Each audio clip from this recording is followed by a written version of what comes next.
अस्सलाम वालेकुम, याली मदद। मैं आपका दोस्त आसिफ मलंग journey of faith YouTube channel के साथ मैं आया हूँ ईरान की एक ख़ास जगह पे।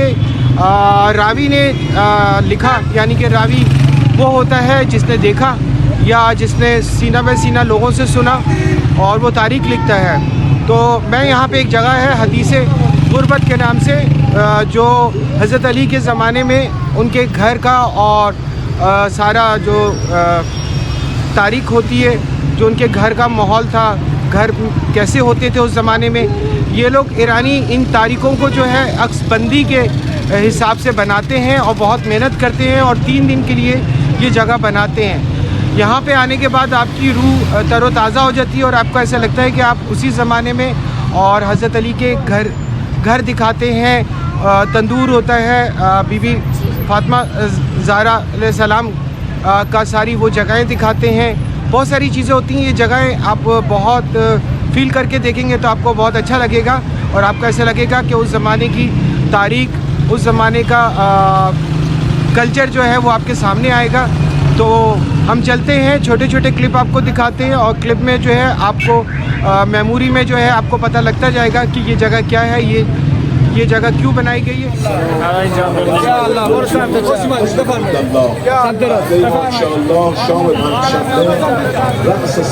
ये हदीस गुरबत।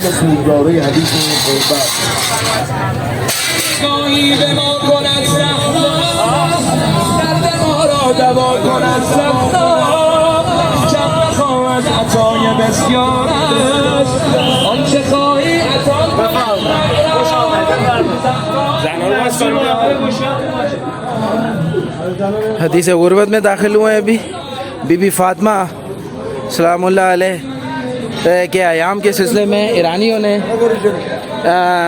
ये बनाया है कि किस तरह पूरी स्टोरी है, जो मैं वॉइस ओवर करूँगा।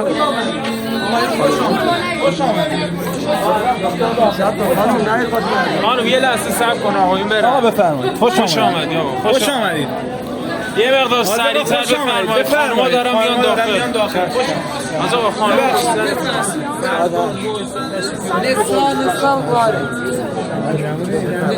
ये मौला अली का दरवाज़ा बताया खैबर का कि किस तरह उन्होंने दरवाजे को उखाड़ा है और किस तरह दूसरे सिपाही या किले में मौजूद थे। इसी तरह यहाँ पे भी जो है वो पूरी मंजर कशी की गई है। या अली मदद। बीबी फातिमा के घर की पूरी अक्कासी की गई है और डिफरेंट बैनर्स लगाकर और डिफरेंट तरीक़ों से जो है वो उस चीज़ को उजागर किया है। यहाँ रुकने नहीं दे रहे हैं, वरना तो मैं डिटेल में बनाता। अभी फास्ट वे में हम चल रहे हैं, मुख्तलिफ इबारात के थ्रू।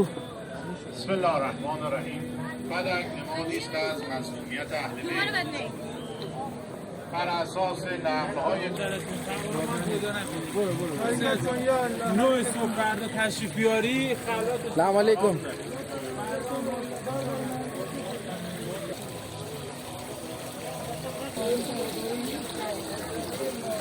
ये बीबी का बाग बनाया हुआ है जो हज़रत सल्लल्लाहु अलैहि वसल्लम ने उनको दिया था, और उस बाग में जो है वो पौधे हैं।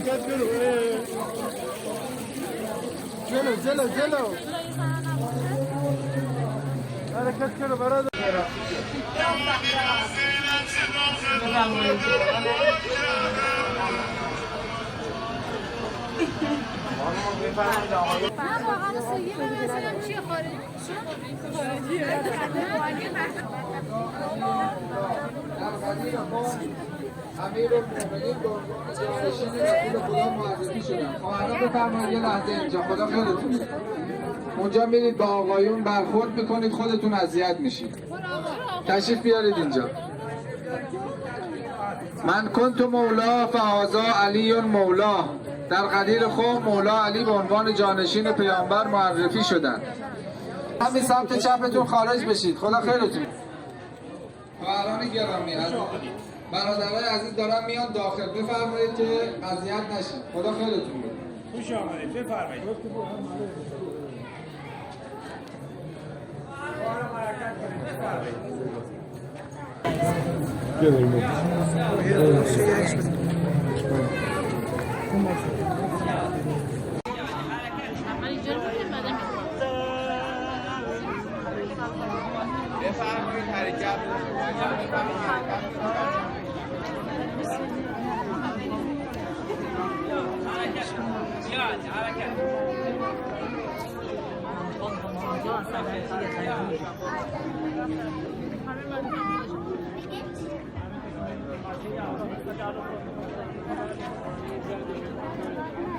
یا الله حرکت کنید بفرمایید خوش آمدید بفرمایید باعث مامان بیاد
سمت راست کنید از سمت راست خودتون حرکت کنید یا علی التماس دعا خوش آمدید بفرمایید خوش آمدید بفرمایید از سمت راست خودتون حرکت کنید یا علی التماس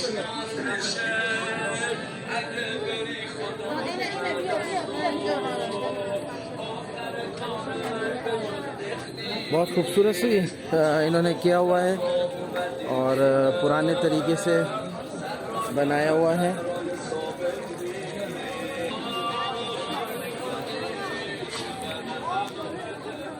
तो इस तरीके से जो है वो डेकोरेट किया हुआ है यहाँ पर।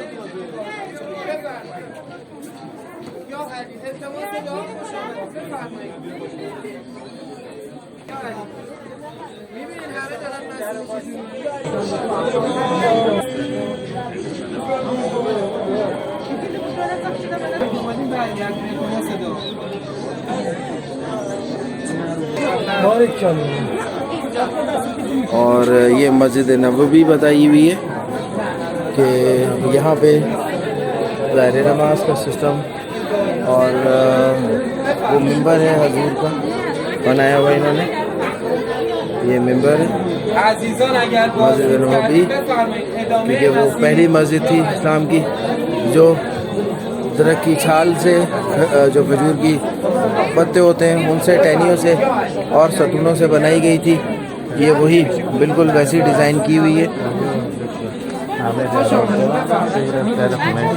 और तरीके से देखते हैं कि रश है और हम बहुत सी चीज़ों में हम डिटेल दे सकता रश है मैं बहुत सी चीज़ों में डिटेल नहीं दे सकता क्योंकि खड़ा होने नहीं दिया जा रहा।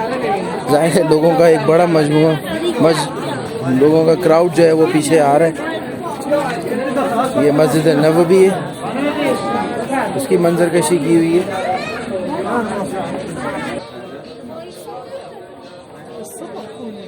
मस्जिद नबवी साइड से लालटेन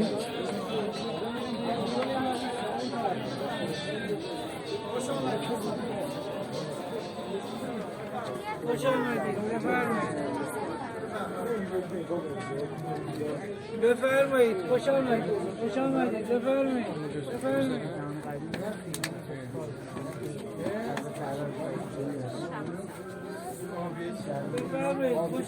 बैतुल अजबारी उसको यहाँ डिफाइन किया हुआ है। خوبیه واقعا چه نگاه چجوری نگاه میکنه طرف واقعیه دیگه تنابشون واقعی است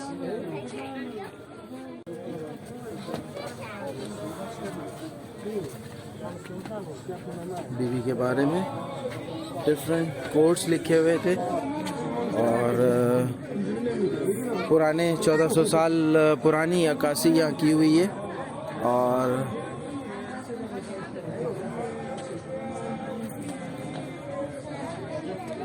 एक सिचुएशन है जो बीवी की यहाँ बयान की गई है, जिसको आप हदीस किस्सा कहते हैं। उस चीज़ को जो है यहाँ पर बयान किया गया है। जाबिर अब्दुल्ला अंसारी ने जो बताया, जिसको हदीस किस्सा कहते हैं।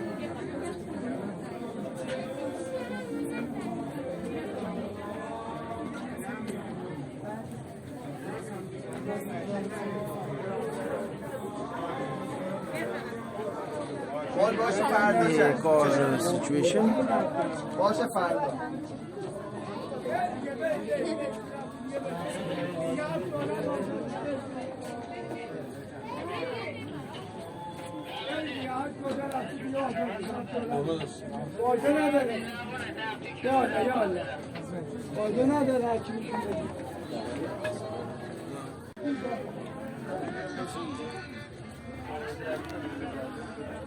ये एक और सिचुएशन यहाँ पर है। बीवी के घर का एक और हिस्सा है। यहाँ पे जानवरों की जगह है, मुर्गियाँ और दूसरी चीज़ें।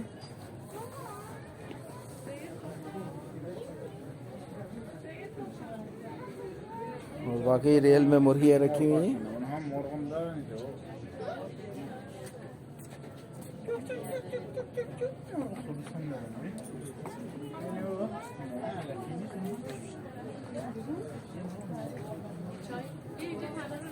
डिफरेंट बर्तन वगैरह, जो किचन है, यहाँ आप पहले तंदूर है। ये यहाँ पे कुआं दिया हुआ है।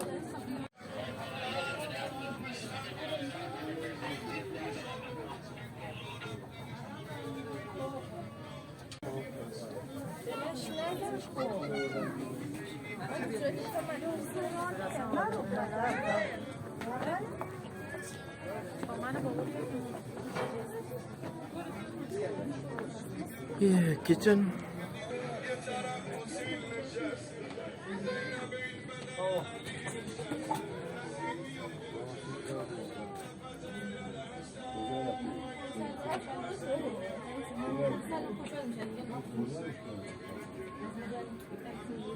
ये बैठने की जगह, बैठक।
अल्लाह या अल्लाह या अल्लाह।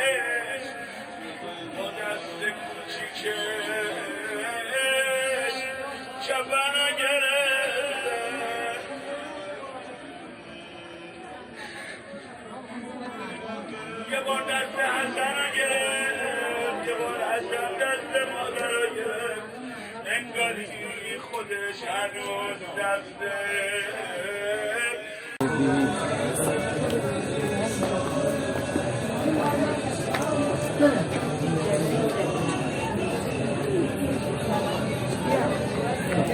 ये रात की तारीकी में बताया हुआ है बीबी फातिमा का जनाजा लेके जा रहे हैं। आगे इमाम हसन और हुसैन आगे आगे हैं, मौला हैं।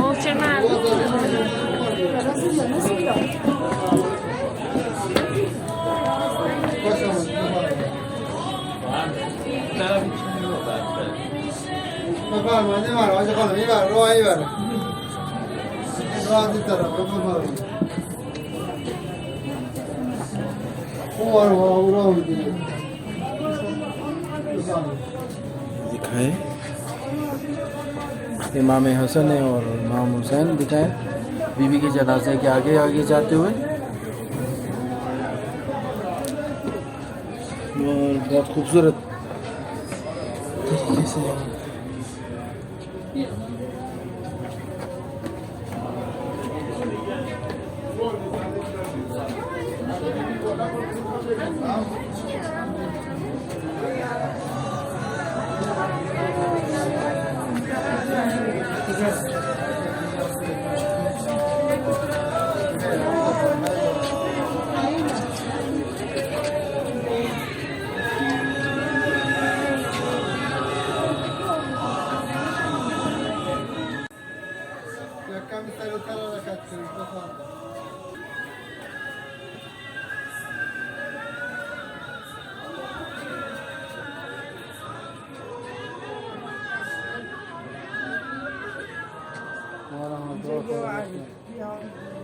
این قبر حضرت فاطمه الزهرا، اینم امام حسن ہے، اونم امام حسین، اونم حضرت علی मौला अली। बीबी की कब्र मुबारक बताइए। साथ में ये जनाजा पड़ा हुआ है और दोनों शहजादे हैं और मौला हैं।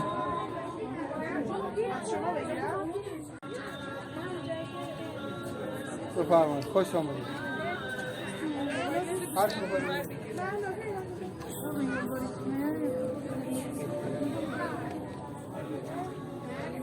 ये अहले मदीना दिखाए हैं कि घर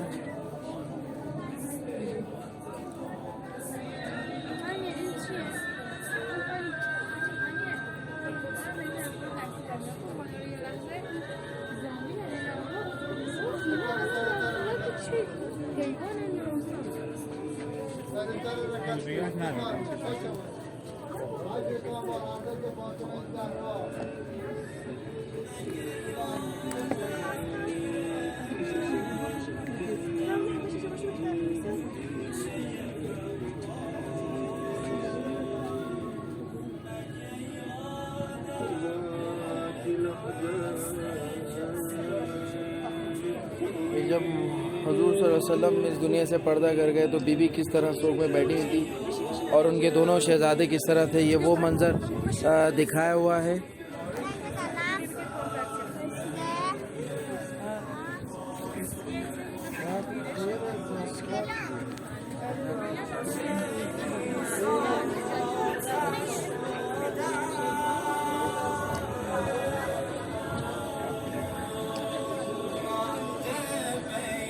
और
ये आखिर में जन्नतुल बकी दिखाइए।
और ये अब जो है वो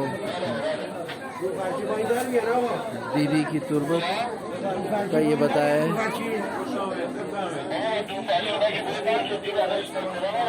और लोग जो हैं यहाँ ख़ास तौर पे ख़वातीन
पाकिस्तान। ये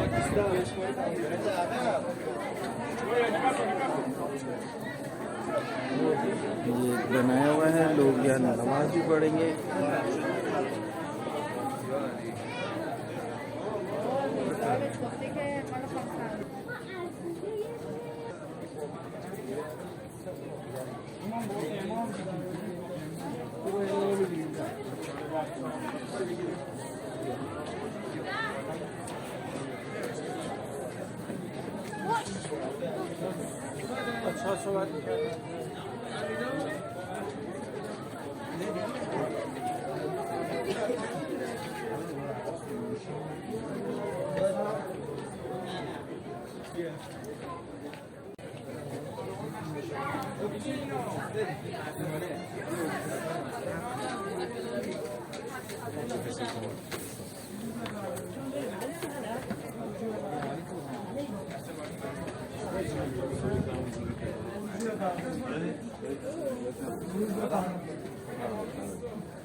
यहाँ पे एंड होती है हमारी जर्नी और ये बीबी से रिलेटेड कुछ चीज़ें जो हैं यहाँ पे इन्होंने लगाई हुई हैं और उनकी आल पूरी डिफाइन की हुई है।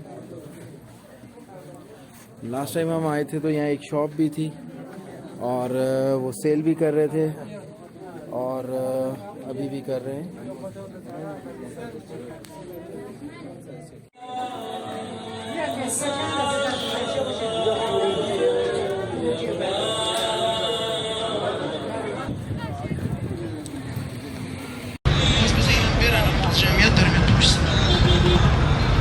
ये रावी के सीना बाय सीना और कलम के हिसाब से जो यहाँ तक ईरान पहुँचा, जिसे अक्सबंदी कहते हैं, ये साल में एक दफ़ा होता है और 3 दिन तक होता है। मेरी खुदकिस्मत में ये है कि मुझे हमेशा हर साल ये मिलता है।